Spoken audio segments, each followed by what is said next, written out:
And now it's my honor to introduce to you Jonathan Rauch. I first came to know Jonathan through his trenchant writing about American politics when I was a graduate student in the early 1990s. John burst into the world of thought leadership with an uncanny ability to compress and to do so accurately complex ideas into pithy, memorable phrases and words. John coined terms like demosclerosis and kindly inquisitors, which became titles of his very influential books.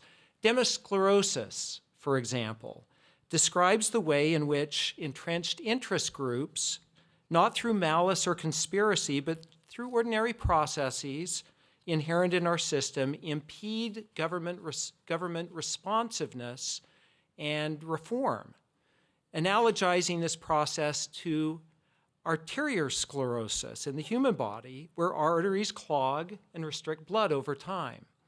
In his book, Kindly Inquisitors, he describes individuals or groups who, despite the best of intentions, end up undermining free speech and open debate by promoting censorship and intellectual conformity or suppression of dissenting ideas.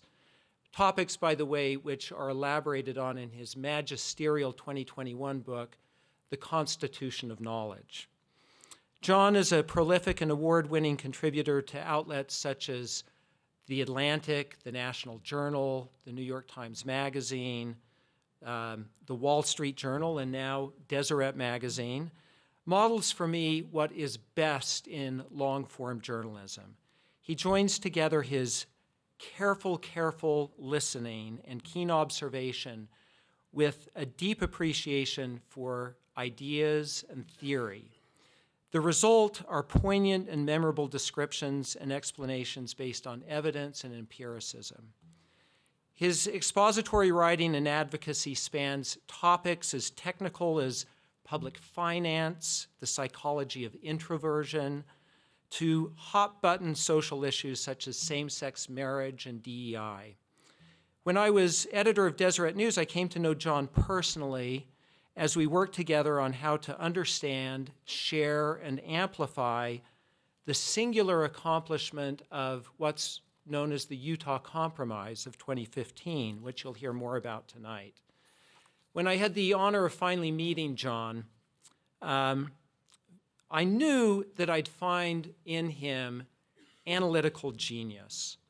What I didn't anticipate is that I would also find a quiet builder of intellectual community, an unmatched curiosity, humility, and compassion. John has strengthened my appreciation for and understanding of our unique constitutional democracy, its promise, and its peril, and the tapestry of faith that undergirds our common life as a nation.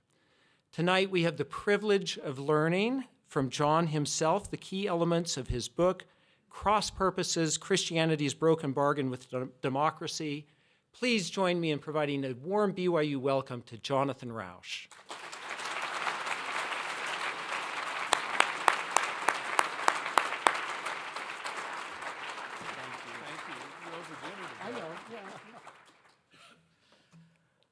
Well, after an introduction like that, the rest will be an anticlimax. I am so honored to be with you at BYU, and there are more thank yous than I could possibly deliver. So I won't try. I would leave too many out. I would just say that without the guidance of Paul Edwards in bringing me into a deeper understanding of his world, without the support of Elder Cook, who gave me an interview and helped me understand the church, without the friendship of Troy Williams, who's in the room, of Equality Utah, a kindred spirit, as we search for solutions to our problems of justice and equity within the context of a constitutional order that requires compromise. And of course, thanks to someone without whom a big chunk of this work would not have been possible, who is here today in spirit, and that, of course, is President oaks. The core of this work, of this book, is, I describe it as 2 mistakes and a correction. So I guess we'd better start with the mistake. That's me, age 16, a good example of why we're all happy not to be 16. At that point in my life, I already knew and had for some years that I did not believe in God. I've never had. I'm a lifelong atheist. I was Jewish. I am Jewish. And I also knew there was something profoundly different about me because I was in love with boys at my age. At that point, I didn't know what to call it. But something that I did know was that I was marked as an outcast from the prominent and predominant faith of my country, Christianity. I knew because anyone who turned the radio dial on their car radio on a Sunday morning knew that people like me were a stench in the nostril of God, that God hated us, wanted us to change, and thought we were sinners and outright sick. I believed at age 16 that Christianity was a home of bigotry, hypocrisy, and cruelty. And I have to tell you, standing here tonight, sometimes it was, and sometimes it still is. That's where I was coming from when I met that man. That's Mark McIntosh. We were thrown together as college roommates. These are the 4 of us from my freshman year suite in college. Mark was a profoundly devout Episcopal, and he was the first Christian I was ever exposed to who not only talked the talk, but walked the walk. He was a brilliant guy, but also a person of great humility and compassion. Of course, he had a temper. Of course, he could lash out. But this was the first time I saw someone modeling what Christianity could mean. And that set me on a journey, which led over time to a change in attitude and change in understanding, but unfortunately not enough of a change in attitude. This is an article I wrote for The Atlantic in 2003, and it is officially, wait for it, the dumbest thing I ever wrote. This article celebrated the rise of secularism in America. I called it apatheism, people not caring about God one way or the other. I said, I believe that the rise of apatheism is to be celebrated as nothing less than a major civilizational advance. Religion remains the most divisive and volatile of social forces. Apatheism is not a lapse, it is an achievement.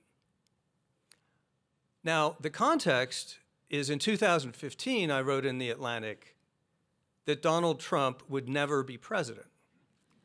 This is dumber. I thought in 2003 that as religion, which in America means predominantly Christianity, which means predominantly white Protestantism, as it faded from view, as people became less invested in Christianity, more secular, that we would turn into kind of Scandinavia, religion's a divisive force, so we'll get along better, we'll be more enlightened. Isn't this a nice thing? Well, what I did not know was that in 2003, when I wrote those words, we were embarking on exactly that experiment.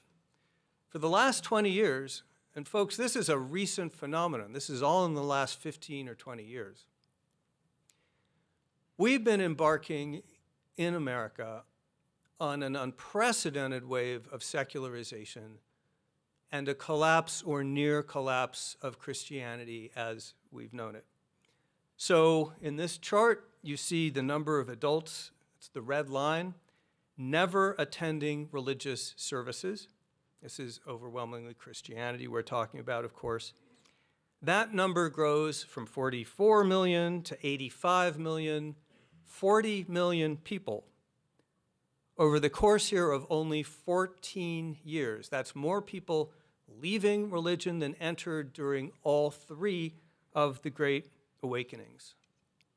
This chart is from Gallup. This shows the percentage of people who are church members among U.S. adults. And what you can see there, this goes back to the 1940s.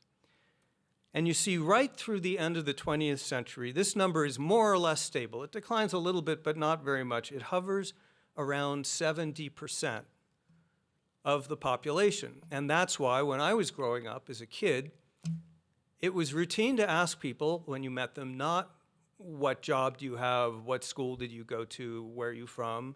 You might ask those things, but at least as commonly you would ask, what church do you belong to? Well, you can see what happens to this line starting in 2000. It drops like a rock so that by 2020, only 47% of Americans are church members, fewer than half. Here's what's happened to Christianity specifically. This is Pew data. What you see here is in 2007, 78% of Americans identify as Christians. Only 14 years later, that's down to 63%. That's a 15-point drop in 14 years, a percentage point a year. We've never seen anything like that. Where are they going? You can see that in the other line, no religion. That's up from 16 points to 29 points. That's 13 points. Here's what's happening within Christianity. This is Pew data. Now, I want you to focus first on white mainline evangelical Protestants. You should be able to see that trend. It's circled at either end of the line. And this is, that one's in the wrong place. Okay, so what we're looking for here is the blue line, 17.8% of Christians are white mainline Protestants, and that drops over these last 20 years to about 13%. So that's a drop, but we all knew that the mainline churches are caving in. That's a 20th century story. What's different is what you see here. Sorry about the labeling, got a bit confused. That top line there, that's white evangelical Protestants. And what you see is that what's happened over the same period is that they have followed the same trajectory as the mainline churches and wound up at the exact same place at the bottom of that curve. They too are only 13% of the population. Only 20 years ago, the story was the mainline churches are bleeding out, but the evangelical churches, which are more scripturally focused and more countercultural and hard-edged and giving people more of a reason to be Christian, are thriving. Folks, that is yesterday's newspaper. That is not what's happening anymore. Those churches, white evangelicals, are caving in too. There you see that. Where are they going? This is people unaffiliated with any religion at all. The so-called nuns, N-O-N-E-S. This is now America's predominant faith. That's over a quarter of the population. Well, I was supposed to love this, right? Whoopee, great news. Well, I picked a few variables at random. You've seen all of these data yourself.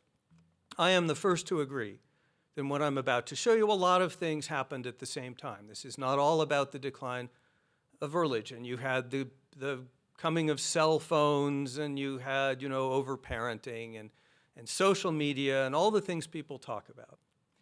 But it can't be a coincidence that, for example, over the same period, you see this rapid increase in mental health problems. This is the number of not good mental health days.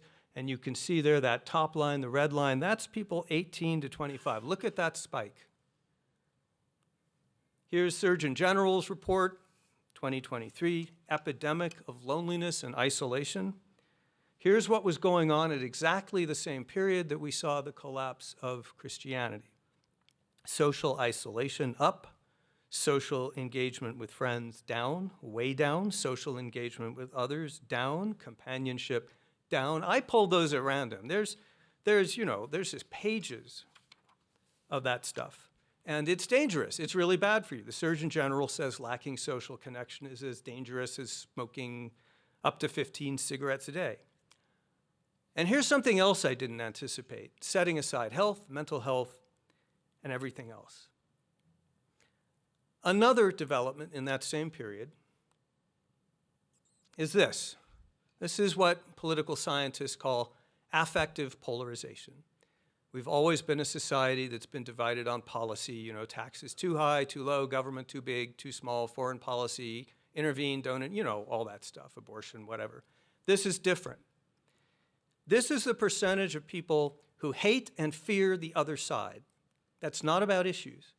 This has skyrocketed just in recent years to these levels like we have never seen before. These charts are from Pew. Again, they're typical. There's lots of stuff like this. The percentage of people saying that the other party is closed-minded has risen 69% and 83%. That's Democrats and Republicans. Dishonest, 64%, 72%. Immoral, 63% and 72%, up from only 6 years earlier numbers that were below 50. Again, ladies and gentlemen, there's no precedent for this in American life. And the problem with affective polarization is it's not transactional. You can't negotiate it away. It's one thing if you disagree with the other side, then maybe you can work things out. But if you hate them, if you fear them, if they're a threat to your country, to your very existence, we're in a different world. We're in a world that is, in fact, becoming ungovernable. Well, there are some people who warned us this would happen, and I wish I'd listened to them. Here are three of them. John Adams, George Washington, James Madison, but they all said it, Franklin, Hamilton. Some version of this, what you see here are three quotations, you may have heard them. Adams says that the Constitution is wholly inadequate to a people that's not moral and religious. George Washington, this is from the Farewell Address. Reason and experience both forbid us to expect that national morality can prevail in exclusion of religious principle. To suppose, this is Madison, that any form of government will secure liberty or happiness without any virtue in the people is a chimerical idea.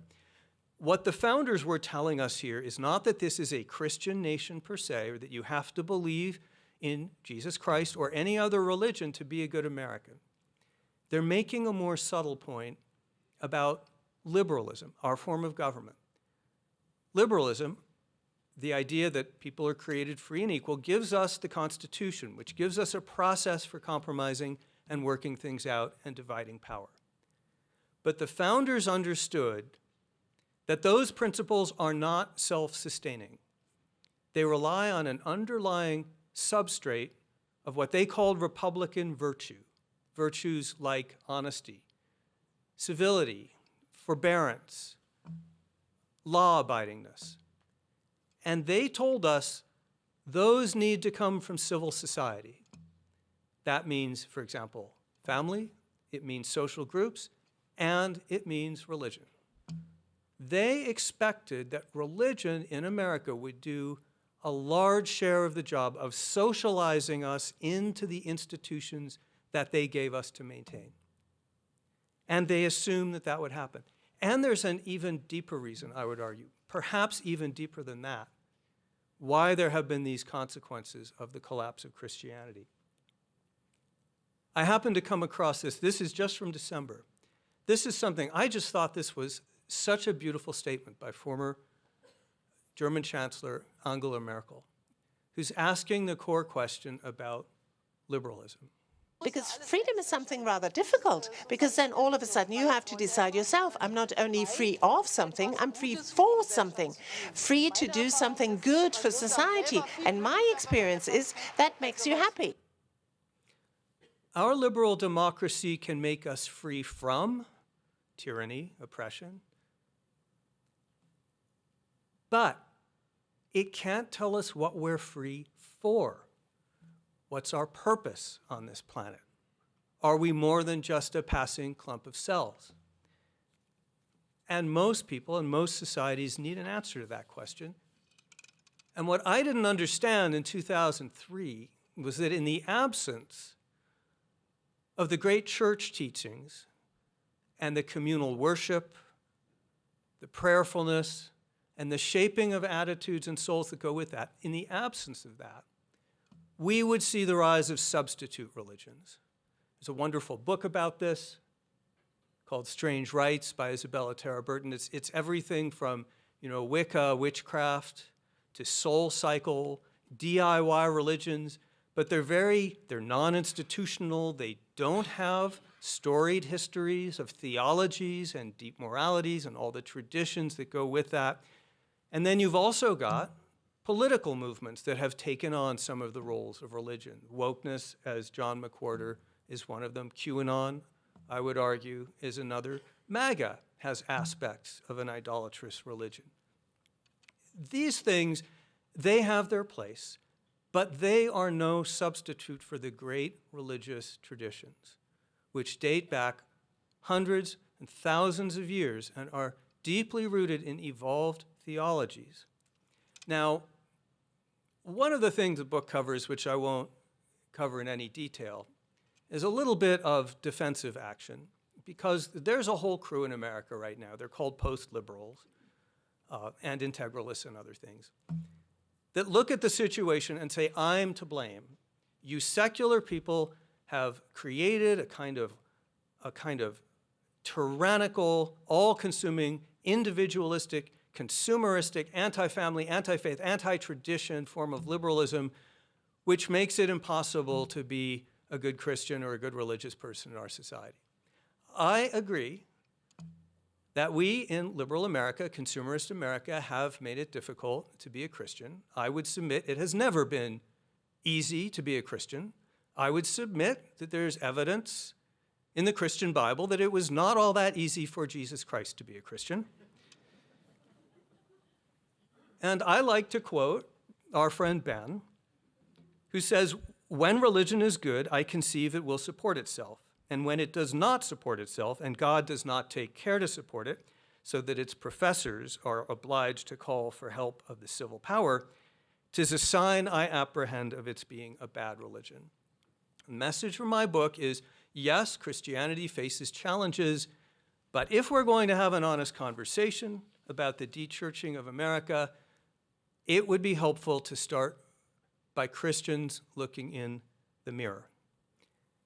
So, what do we see if we look in the mirror? Now, I'm an outsider of the church. I hope it's clear that I come from a place of needfulness, a place of respect and love. I hope that's clear in what I'm about to say, but it is a little critical. Here is the trend that we have seen since mid-20th century. Two waves of secularization. The first was in the mainline church, which got away from teaching the Bible, got away from doctrine, got away from cultural distinctiveness, and became kind of a lifestyle choice and a political choice about social justice and so forth. Well motivated, but it turned out to be too weak and too secular to maintain the adherents, and followers drifted away into the larger society.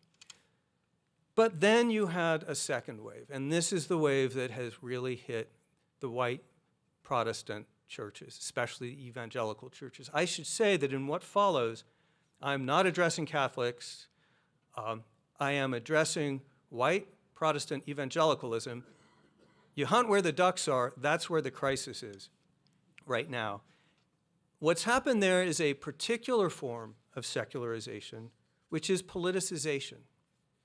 Starting in the age of Jerry Falwell and Pat Robertson in the 1980s, white evangelicals formed a union with the Republican Party. They began to vote Republican. That solidified over time. Here's how that looks. Evangelicals have become more Republican over the last 2 decades. This is from Gallup data. You can see that steady trend. Here is the evangelical vote, and you can see that it's leaned Republican for many years, going back to the 80s. But starting in the same period we're talking about, in this century, it swings over and becomes the most solid Republican voting bloc. In presidential elections, 80+%. Here's a really interesting chart. This one's a little tricky to understand, but I will do my best. This is from the religious demographer Ryan Burge, who's the best in the business. So surveys asked people of different Christian stripes to place themselves on the ideological spectrum and then also to place the two parties on an ideological spectrum and see how they matched up. And what you can see here in the upper left, that's white evangelicals. They are exactly, precisely in line with the Republican Party. That is not true of any other Christian group. Non-white evangelicals, mainlines, white Catholics, non-white Catholics, and down there, lower right, the Church of Jesus Christ of Latter-day Saints, they have historically been close to Republicans, but look what happens in 2017. They differentiate.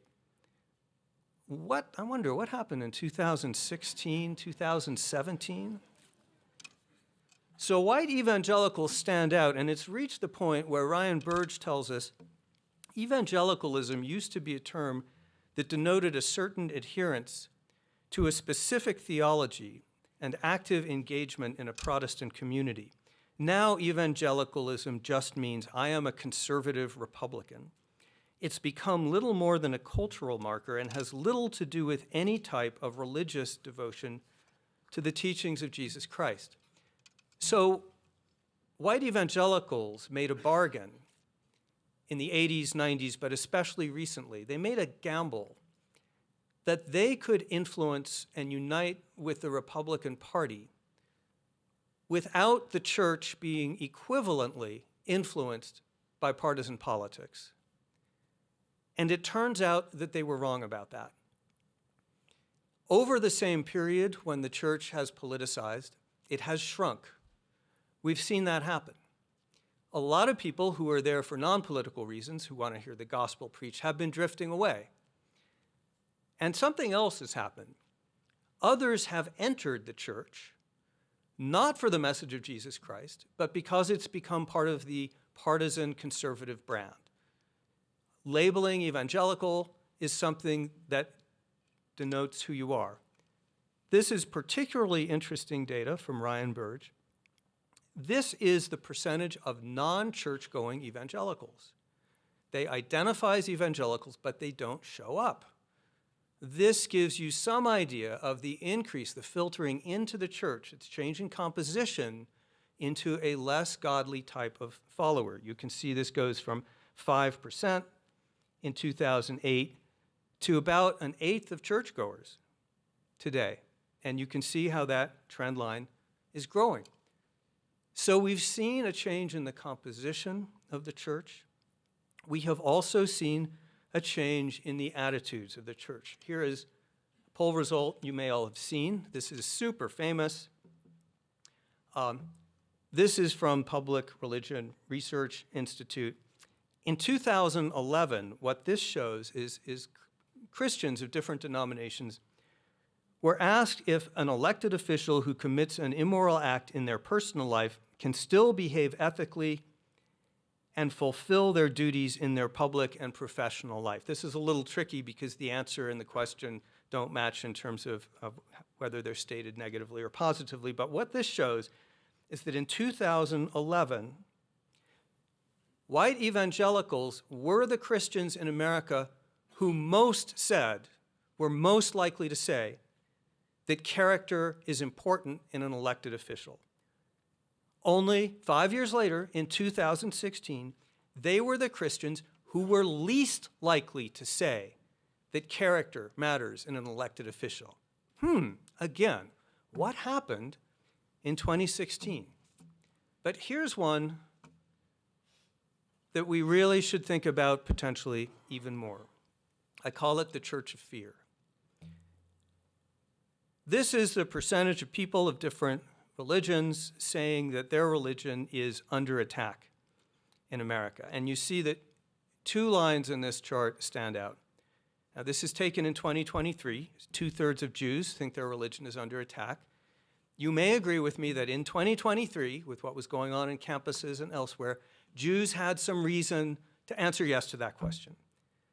But 2/3 of evangelical Christians are also coming from this place of feeling that they are under attack, that they are living in fear. And they're giving answers to this. This is something we've never seen before. People are asked whether they agree that immigrants entering the country illegal today are poisoning the blood of our country. As you can see there is exactly one Christian denomination that agrees, majority, with that sentiment, and that's white evangelical Protestants. And you can see that their answer to that question is perhaps, not all that surprisingly, exactly the same as the standard Republican view. So I call this the Church of Fear. Here's an example of what it sounds like. This is a pastor named Jim Garlow. The homosexual movement, the LGBTQ, the transgender movement is being forced upon, the climate change that's forced upon us, that's taking our private property rights. And you'll go to one country after another, they use the same language over and over. Satan is not particularly creative in the way he's operating right now. I assure you, the enemy would love to take this congregation out, and they would get it by going after him. If a pastor will not stand, the people should leave that place. There it is. They're coming here. They're coming for you. They're out to get you. Be afraid. Be very afraid. And he goes on to say, by the way, you should buy my book and you can get a whole case of it on discount. Here's something else that comes from that. These are promises made by Donald J. Trump in 2016 and 2024 during his campaigns. I picked them at random. He says this again and again. It's his core message to Christians. Christianity will have power. Christianity, if I'm there, you're going to have plenty of power. You don't need anyone else. If I get in, you're going to be using that power at a level that you've never used before. Power in the earthly world. That's what he's promising. And what are the implications of the search for power for Christians and Christian doctrine? Well, we don't have to wonder because his son, Donald Trump Jr., told us. We've been playing T-ball for half a century while they're playing hardball and cheating, right? We've turned the other cheek, and I understand sort of the biblical reference. I understand the mentality. But it's gotten us nothing, okay? It's gotten us nothing. It's gotten us nothing. That guy who died on the cross, what did it get him? What did it get his followers? Have you had it with being a sucker? That's the message we're getting. Well, I'm not here to tell you this in my own voice. I'm an outsider. I get that. I'm being presumptuous. But I've been listening to Christians, and their hearts are wounded by what they're seeing in the church. This is Russell Moore. He is a former senior official at the Southern Baptist Convention. Today, he's the editor of Christianity Today. Wrote a book called Losing Our Religion. It's a wonderful book. He's one of many Christians, but he makes these points particularly well. He says, the frantic rage we can often display in supposedly protecting Christian values might feel like strength, but the world sees it for what it is: fear, anxiety, and lack of confidence. They can also see that it's nothing like the confident tranquility of Jesus.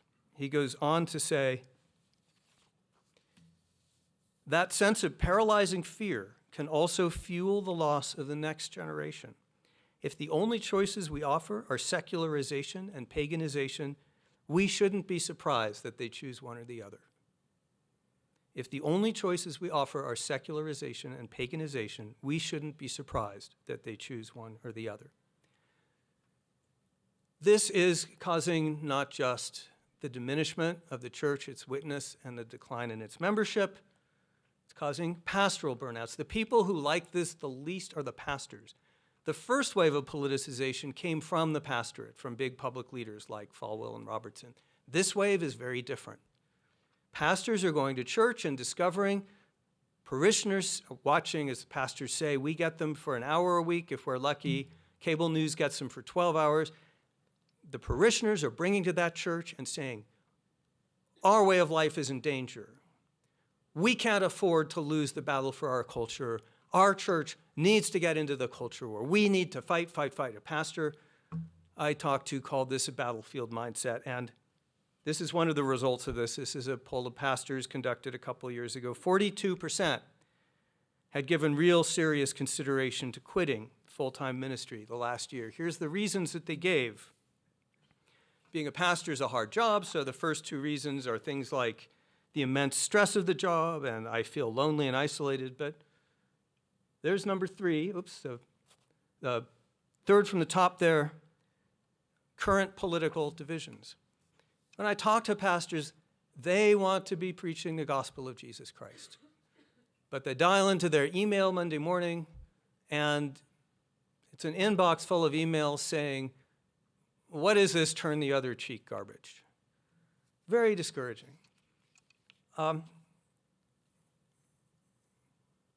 This is the aforementioned Russell Moore, but he's with David French, another evangelical. He's a New York Times writer now. He's not clergy. But he makes a point here which I want you to listen to very closely, because this is the hinge toward the correction that I spoke about earlier.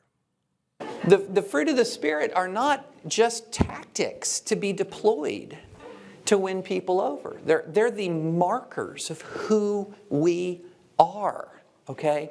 And then the last thing I'll say is you cannot go into the political world and say, you know I'm a bit of a asshole on Twitter, but you should see me in the soup kitchen. and that's just not the way it works. You can't cabin off parts of your life. You can all guess what the bleeped out word is, so you get the message there. Christianity, like all of the great faiths, is not meant to be something you just do in your immediate environment, in your home, your church, maybe your community. It's meant to be a seamless garment. It's meant to cover all your life. Here is a term that I did not know. I had never been exposed to until I started work on this book. Raise your hand if you know these terms. Are these part of the Latter-day Saint tradition?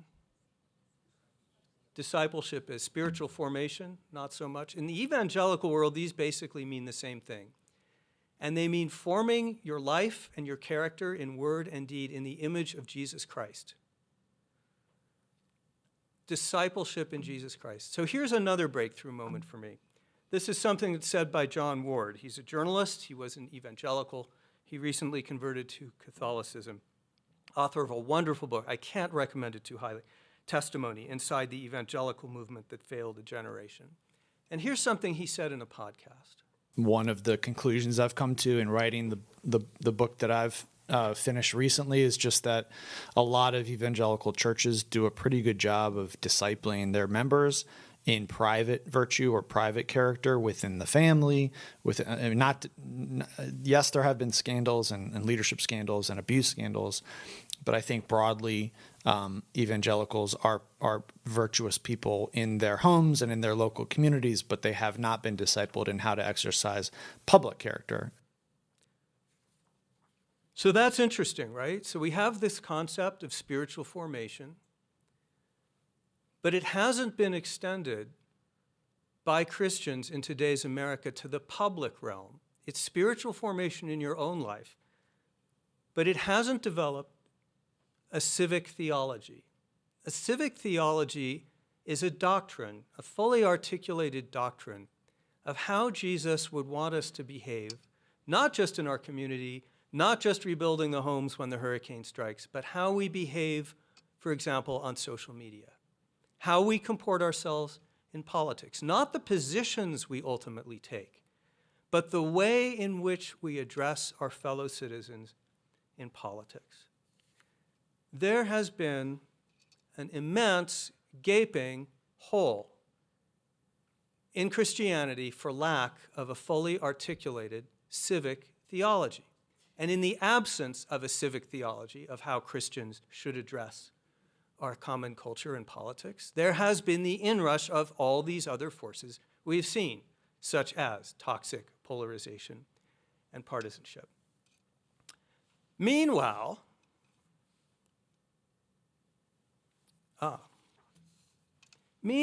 it turns out Bible has something to say about this. Here are the three principal teachings of Christianity, according to theologians. Others say other things matter too, redemption, repentance, and so on. But these are the big three, according to theologians I consulted.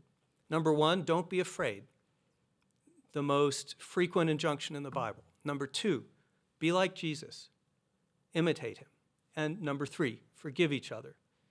They say if you get those things right in your life, that's Christian discipleship.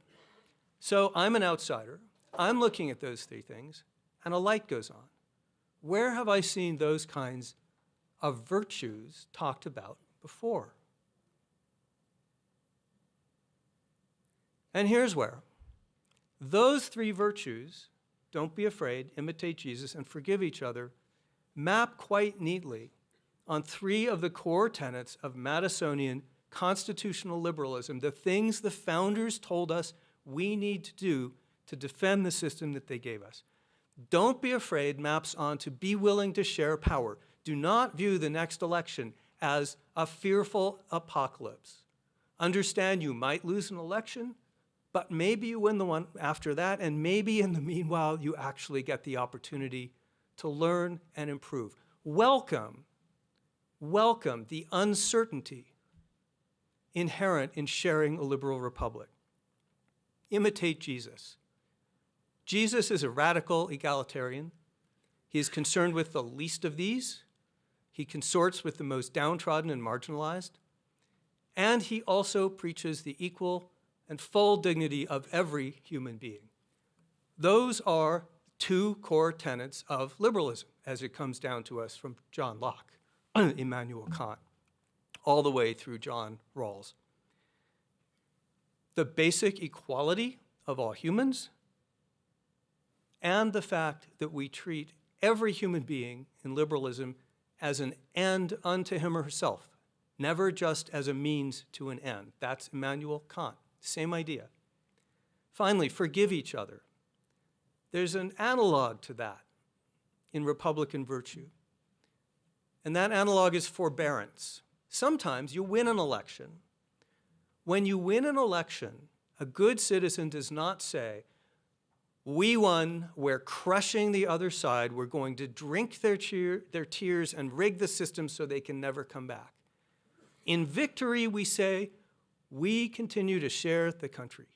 We continue to give the other side a voice, first because we know someday they may be running the country and we will seek the same kind of forbearance from them. But second and most important, because that's what Washington and Madison and the Constitution require us in order to make this country work. Okay, so I'm looking around and looking for examples of this doctrine. Meanwhile, on a separate track, any of you recognize that picture? Raise your hand if you know what that is. Someone shout it out. Yeah, that's the Utah Compromise. That's March of 2015. The person you see there at the podium is Troy Williams, who is present in this room, head of Equality Utah. The people behind him you will recognize as senior leaders of the Church of Jesus Christ of Latter-day Saints. You've got legislative leaders behind them. You've got eventual Governor Spencer Cox in that room. And they have just agreed to a landmark compromise that in 2015, from my point of view, it came out of nowhere. It was the product of years' worth of work. You've all heard about it.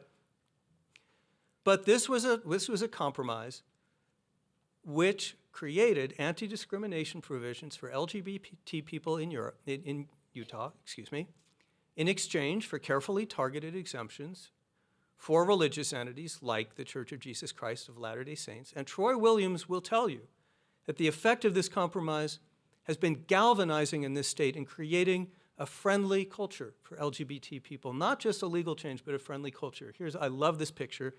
This is the signing at the Capitol. All those people, those are LGBT couples. So in 2015, I'm looking at that and I'm thinking, where the heck did that come from? And then something happens in 2021, which gets my attention and probably got yours too. You all know that man. He gives a speech at the University of Virginia. It is a remarkable speech. It is deeply conversant in the doctrines of Madisonian pluralism, as you might expect from a former state Supreme Court justice and legal authority. But he doesn't just come to the conclusion, he works through the logic. We've always had to work through serious political conflicts, but today too many approach that task as if their preferred outcome must entirely prevail over all others, even in our pluralistic society. We need to work for a better way. I come to you not as a lawyer with the experiences already mentioned by Rick Turley, but as an apostle of the Lord Jesus Christ, whom many of us worship. I advocate the moral and political imperative of reconciling existing conflicts and avoiding new ones, not to promote my favored outcome in any particular controversy. The goals of both sides are best served by resolving differences through mutual respect, shared understanding, and good faith negotiations. And both must accept and respect the rule of law. What I have described as necessary to going forward, namely seeking harmony by finding practical solutions to our differences with love and respect to all people, does not require any compromise of core principles. Both religious and secular rule are ordained of God for the good of his children. Reconciling adverse positions through respectful negotiations is a virtue. What if the conflicting demands of civil and religious law are such that they cannot be resolved by negotiation? Such circumstances rarely exist. If they do, the experience of the Church of Jesus Christ of Latter-day Saints suggests that a way can be found to reconcile divine and human law through patience, negotiation, and mutual accommodation. Patience, negotiation, and mutual accommodation, not merely in order to get a certain end, but because that way of life is what Jesus Christ tells us to do. It's a virtue in and of itself to practice. What I've been telling students in 2 classes today is that it may be hard for people here within the church to quite grasp how countercultural that message is in today's white Christian America. And the church has not only talked the talk, it has walked the walk in, I think, an even more remarkable development than the Utah Compromise. The church put its back into the job of helping get through the 2022 Respect for Marriage Act, which enshrines my marriage to Michael in federal law in case the Supreme Court ever changes its mind. It did this despite the fact that homosexuality is a sin in Latter-day Saint doctrine, and same-sex marriage is not allowed. I can tell you that the bulk of the evangelical community and the Conference of Bishops did not behave this way. They opposed that bill, but this church said in a pluralistic society and in exchange for some very significant religious liberty protections, which were voted on by an overwhelming vote of Congress, including every Democrat.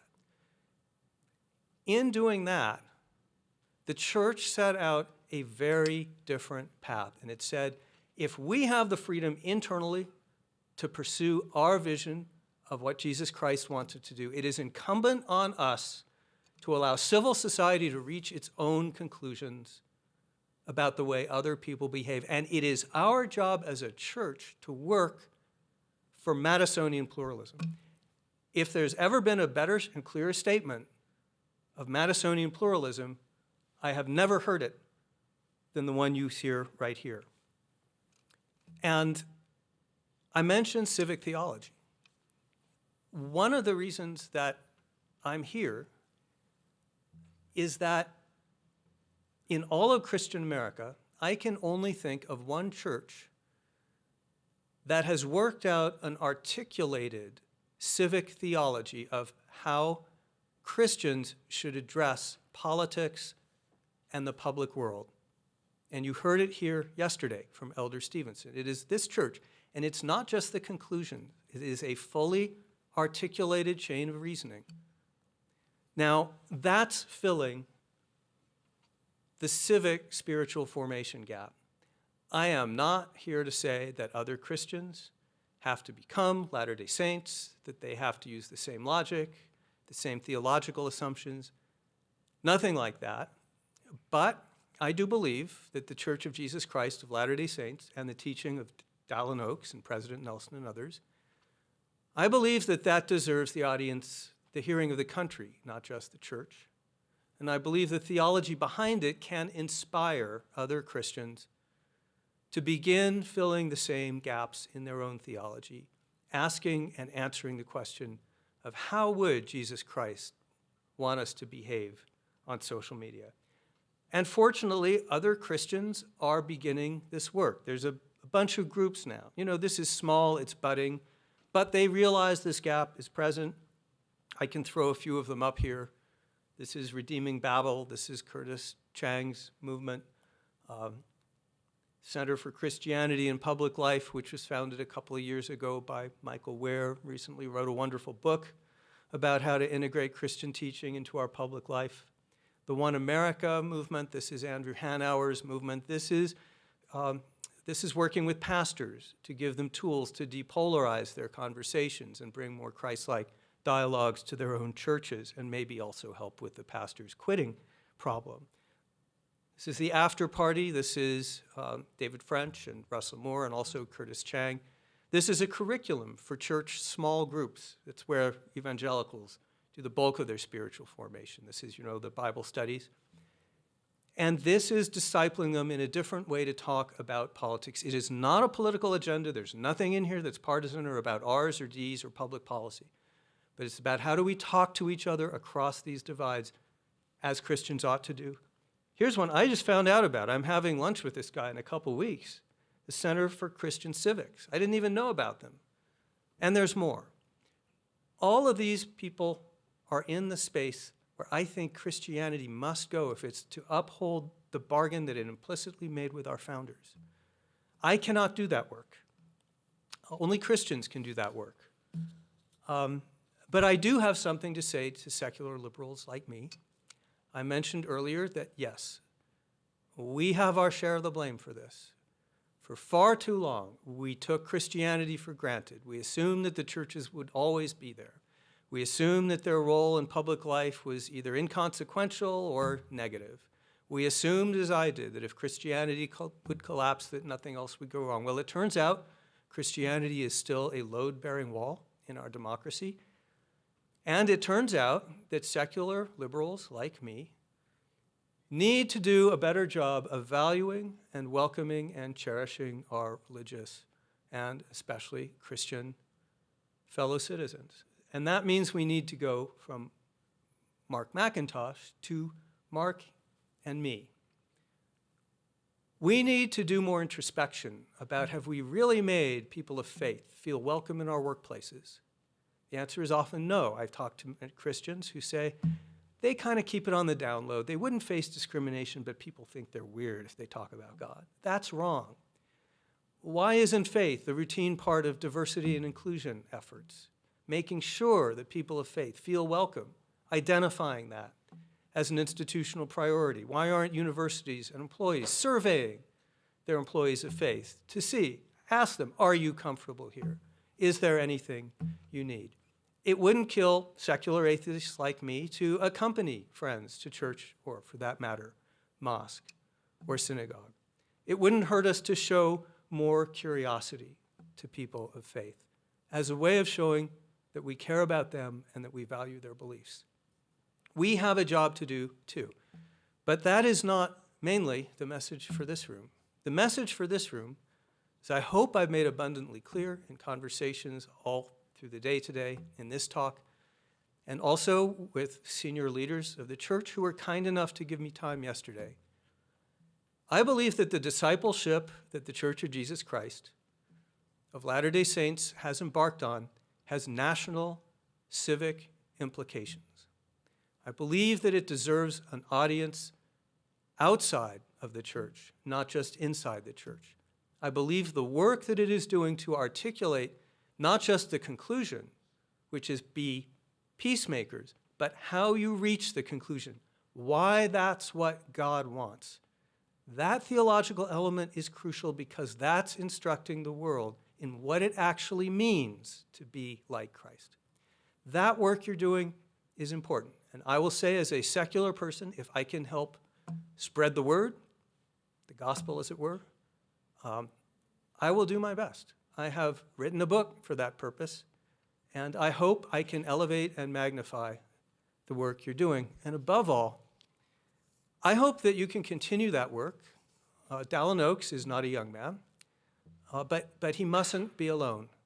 As he told me yesterday, this message of his needs to be carried forward by the next generation and the next generation after that in their own voices. That was a charge he told me that he was laying on the church. And as I told some BYU students today, I hope and believe that they can carry that charge. I have to end on a personal note. This always chokes me up. I hope it always will. I want to dedicate this talk to the memory of Mark McIntosh.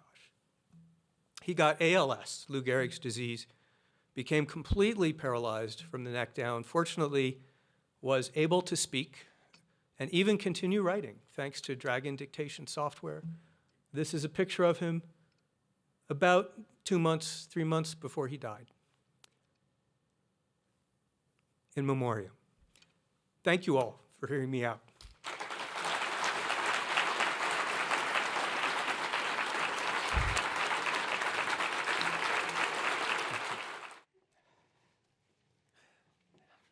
Well, John, thank you so much. You've really honored us by giving us tremendous food for thought and taking time to listen so carefully to our own teachings here. Let's take some time to go through some questions here that have been posed by members of the audience, and I'll ask a few as we get underway here. And I will try to be brief. So, first of all, so much of your work, I'm going to back up a little bit here. So much of your work is motivated by James Madison. And I'm just kind of interested in how is it that you discovered James Madison as such an inspiration for not just this work, but things like Constitution of Knowledge and other things? It came as an outgrowth of being a journalist in Washington and writing about Congress in the 80s when the system worked. Believe it or not, friends, this isn't rose-colored glasses. There was a time when Congress was remarkably good at becoming a forum where people of different regions and ideologies and priorities and demographics could work things out. And I worked my way sideways from that to understanding that James Madison was the guy who had the greatest political insight of all time, which is that you can harness disagreement if you force people to compromise. But it actually came through practical experience. How is it, just say a few more words about Madison's uniqueness in political thought. James, you all know James Madison, right? Father of the Constitution, as he's often called. There's no, shockingly, there's no Madison Memorial in Washington, unless you count the name on one of the Library of Congress's buildings. But in a way, that's not shocking because, as the saying goes in Washington, if you want to see Madison's monument, look around. Madison was, in my opinion, a space alien. Or was directly sent from heaven, because he pops up at just the right time with this political insight, unprecedented political insight, about how you can build a large republic not by suppressing conflict, but by harnessing conflict, by forcing compromise. And if you had to boil down the Constitution to one phrase, that's what it does. It's a compromise-forcing device. And it understands compromise. Madison sees this. This is so brilliant. Compromise is not splitting the difference and getting a result no one likes. It's a dynamic, creative process where when I sit down with Paul, I have one idea which he doesn't accept. He has one that I don't accept. But then we say, what if we try this third thing? Or Elder Cook comes along with a suggestion, says, you know, my group can help work this out. What we leave with is better than what we entered with. It's a dynamic, creative process. Thank you. Let me go to some questions here. Justin Maxwell, a student here, asks, and you got a lot of these questions today in class, and you've shared a little bit already, but how do I, as a college student, meaningfully participate in democracy? There are so many ways, and I think the student, if the student sat down with a pad of paper for 1 hour, could come up with at least 3 things that they could do. There are all kinds of civic groups that are now working in the depolarization space. One of them, Braver Angels, proud to say I was an original board member and still an evangelist, has done work here in the form of a Braver Angel debate. That's our best program because it actually acclimates students to the process of disagreeing in a healthy way. Students love it. There's lots of groups. There's a student group. It's called Bridge USA. They've got chapters in what I think 60 or 70 universities around the country. They are dedicated to bringing an ethos of empathy to mutual relations among students and then radiating from there outward into the world.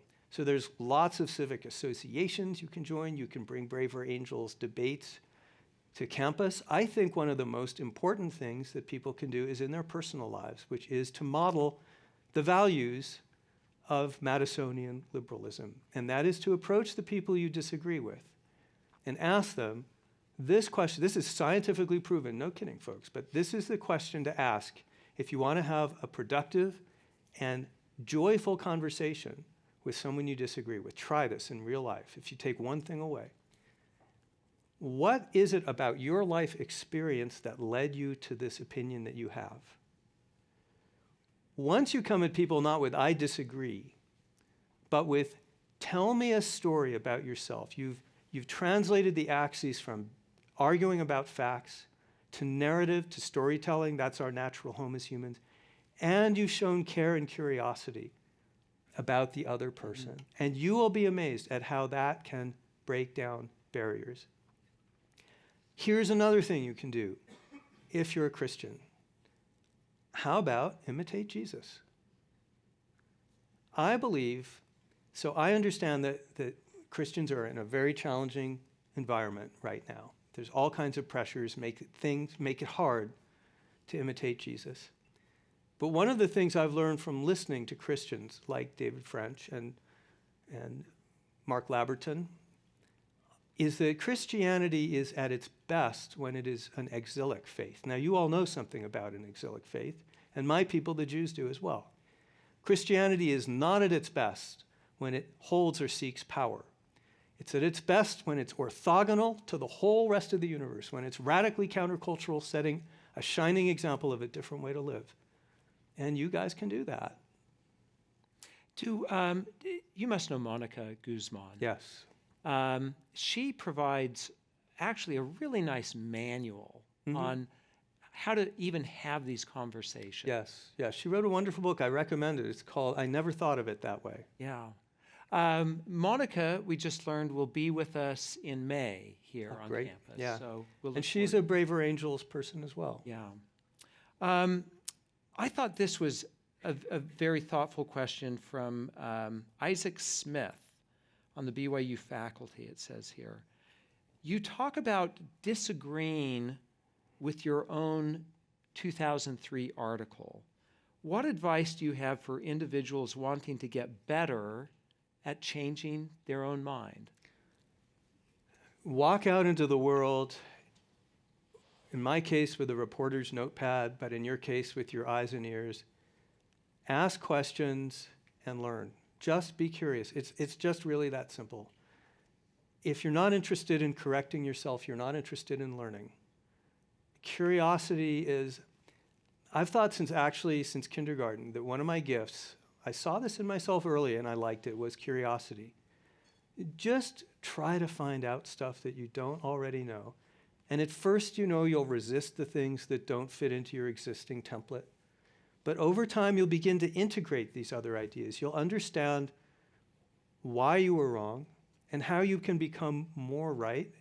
And let me tell you, as hard as it is to admit that I was foolish in the past, more than that, it is joyful to be able to understand that I think I've grown in my understanding. Okay. As you leave this evening, you all have an opportunity. There may be sort of a mad rush over to this corner here.